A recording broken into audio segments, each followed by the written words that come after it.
अस्सलाम वालेकुम। कैसे हैं आप लोग? जो उम्मीद है खैरियत से होंगे। अच्छा, आज हमने टेंथ का मैथ करना है। टेंथ के मैथ में चैप्टर नंबर 5 है, एक्सरसाइज 5.1 और उसका क्वेश्चन नंबर 3 है। उसके आगे पार्ट्स हमने करने हैं, लेकिन ये कुछ वैल्यू मैंने लिखी है। अच्छा, क्वेश्चन से ज़्यादा इस वैल्यू को समझना तो मुश्किल होता है बच्चों के लिए। u की वैल्यू आपके पास क्या है? x and x belongs to natural number and 3 less than equal to x, less than x and x is less than equal to 25। अब इसका मीन क्या होता है? पहले इस पे बात करने फिर हम आगे बात करना शुरू करेंगे। आपके पास u है, 3 is less than equal less than x, 3 जो है वो x से छोटा है, तो कोई ऐसी वैल्यू होगी ना जो है 3 से बड़ी हो x की वैल्यू, जो कि हम 4 कंसिडर कर लेते हैं। और 25 जो है वो x से छोटा भी हो सकता है, x जो है वो 25 से छोटा भी हो सकता है और इक्वल भी हो सकता है, तो शायद हम इसको 25 भी कंसिडर कर लेते हैं। मीन के 4 5 6 7 सो कहाँ तक 25, तो 25 तक सारी काउंटिंग जो है वो हमने इसमें शामिल कर दी है। अब x आपके पास क्या है? x is the prime and 8 less, यहाँ पे नहीं लिखा 8 and 8 is less than x and x less then 25। तो 8 और 25 के दरमियान आपने प्राइम लिखने हैं जिन पे कोई टेबल ना जाता हो। 9 10 11 पे नहीं जाता, 13 पे नहीं जाता, 17 पे नहीं जाता, 19 पे नहीं जाता, 23 पे नहीं जाता। उससे तो बड़े पे ज़्यादा हो जाते हैं 25 से, तो यहाँ तक ही हम रहते हैं।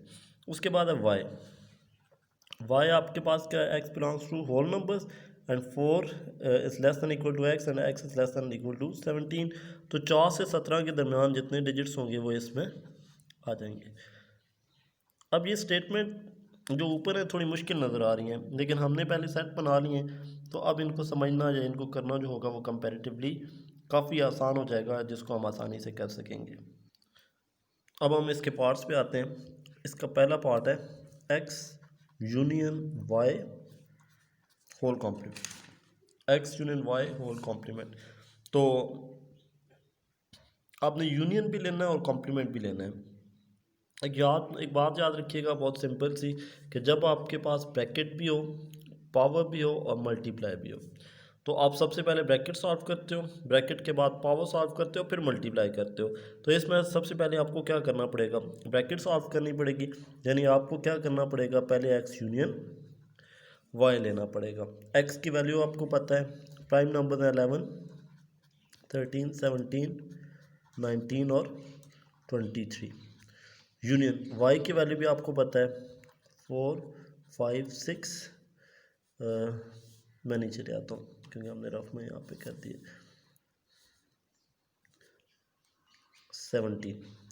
17 तक काउंटिंग इसमें सारी आ गई है। अब हमने क्या करना है कि यूनियन है तो सारे हमने एक दफ़ा तो लिखने हैं ना, x यूनियन y।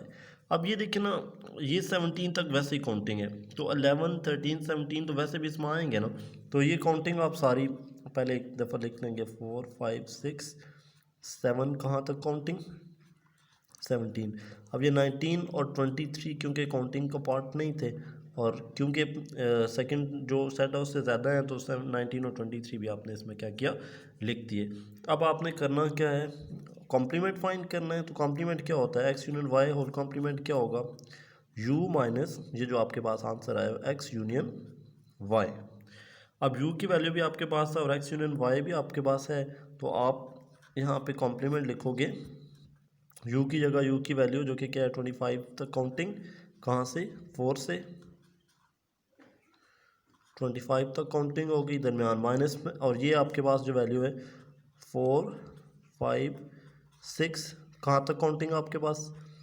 17 तक, फिर 19 और 23 इसमें शामिल है, हमने लिख लिया। अच्छा, थोड़ा सा रिवाइंड में चलें। यूनियन का मीन सारे एक दफ़ा लिखने हैं, इंटरसेक्शन का मीन सिर्फ कॉमन लिखने हैं। अब कॉम्प्लीमेंट का मीन क्या है? जो कॉमन होंगे वो नहीं लिखेंगे, जो पहले में बच जाएंगे वो लिख देंगे। अब देखें 4 से 25 तक सारी काउंटिंग है, लेकिन 4 से 17 तक तो ये भी काउंटिंग है। तो 4 से 17 के बाद की बात करते हैं। 18 इसमें है, इसमें नहीं है। 19 दोनों में ना लिखें, 20, फिर 21 22 23 तो दोनों में होगा ना लिखें, 24 और 25, और यही इसका आंसर होगा। उम्मीद है समझ आ गई होगी। अगर ना समझ आए तो आप दोबारा कमेंट करके मुझसे पूछ सकते हैं। अब इसी का सेकंड पार्ट है, मैं यहाँ पे लिखता हूँ एक्स कॉम्प्लीमेंट और साथ में क्या है इंटरसेक्शन ऑफ वाई कॉम्प्लीमेंट। आपके पास u की वैल्यू गिवन है जो कि आपने क्या निकाली थी, u की वैल्यू आपने क्या निकाली थी 4 से 25 तक काउंटिंग थी। तो अब u की जगह आप क्या करो उसकी वैल्यू यानी 4 5 6 7 कहाँ तक काउंटिंग 25। x भी आपको पता है x की वैल्यू क्या थी, x की वैल्यू प्राइम नंबर थे 11 13 17 19 23, 11 13 17 19 और 23। आगे अब y देखते हैं, y की वैल्यू भी आपको पता है, y की वैल्यू आपके पास 4 से 17 तक काउंटिंग है, 4 5 6 7 काउंटिंग कहाँ तक गई 17 तक। अब आप कॉम्प्लीमेंट लें, x पहले x को कॉम्प्लीमेंट ले लेते हैं, x का कॉम्प्लीमेंट क्या हुआ u माइनस x। तो आप x को कॉम्प्लीमेंट लें, u की जगह u की वैल्यू 25 तक काउंटिंग है माइनस x की जगह x की काउंटिंग 11 13 17 19 23 आपके पास हो गया। अब वही रूल जो पहले में होंगे और दूसरे में होंगे कॉमन वो नहीं लिखेंगे, जो रिमेनिंग होंगे वो बच जाएंगे वो लिखेंगे। 4 से 10 तक तो सारी काउंटिंग है, 7 8 9 10। अब 11 नहीं लिखना, 12 लिखना है, 13 नहीं लिखना, 14 लिखना है, 15 16 दोनों लिखने हैं, 17 नहीं लिखना, 18 लिखना है, 19 नहीं लिखना तो 20 लिखना है, 21 22 23 नहीं लिखना तो 24 और 25 लिखना है। ये आपके पास क्या है, ये आपके पास x का इंटरसेक्शन आया या x कॉम्प्लीमेंट आया। अब y कॉम्प्लीमेंट वो क्या होगा u माइनस वाई होगा, y कॉम्प्लीमेंट यहाँ पे लिखते हैं, u की जगह u की वैल्यू कहाँ तक है काउंटिंग है 25 तक, 4 5 6 7 गोज टू 25 माइनस y की जगह y की वैल्यू है 4 5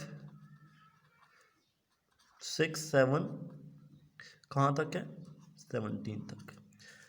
अब काउंटिंग 17 तक इसमें भी है इसमें भी है, ना लिखें 18 से अब आगे स्टार्ट करके लिखते हैं, 18 19 20 1 22 23 24 और 25। अब आपने कॉम्प्लीमेंट लेना है, सॉरी इंटरसेक्शन लेना है, X intersection of Y, X complement का इंटरसेक्शन ऑफ वाई इंटरसेक्शन।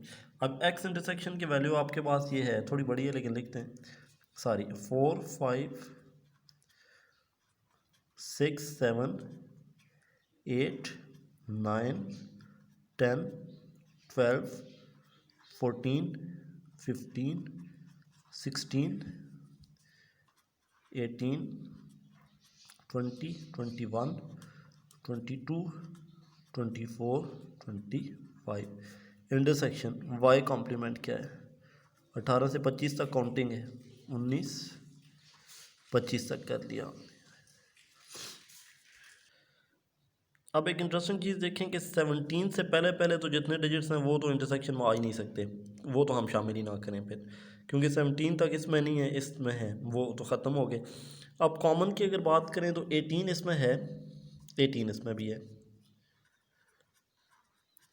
आगे ये 25 ये तो सारी काउंटिंग है ना, 20 इसमें होगा वो होगा 21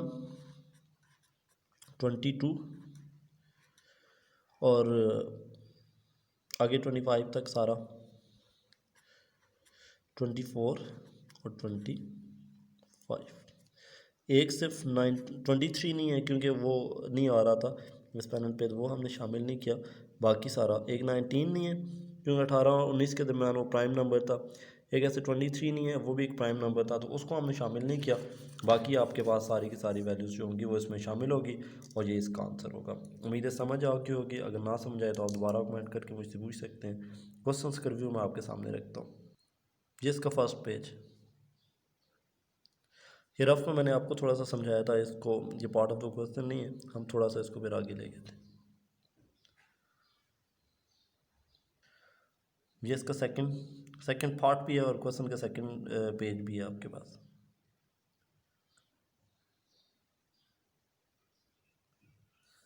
थैंक यू सो मच।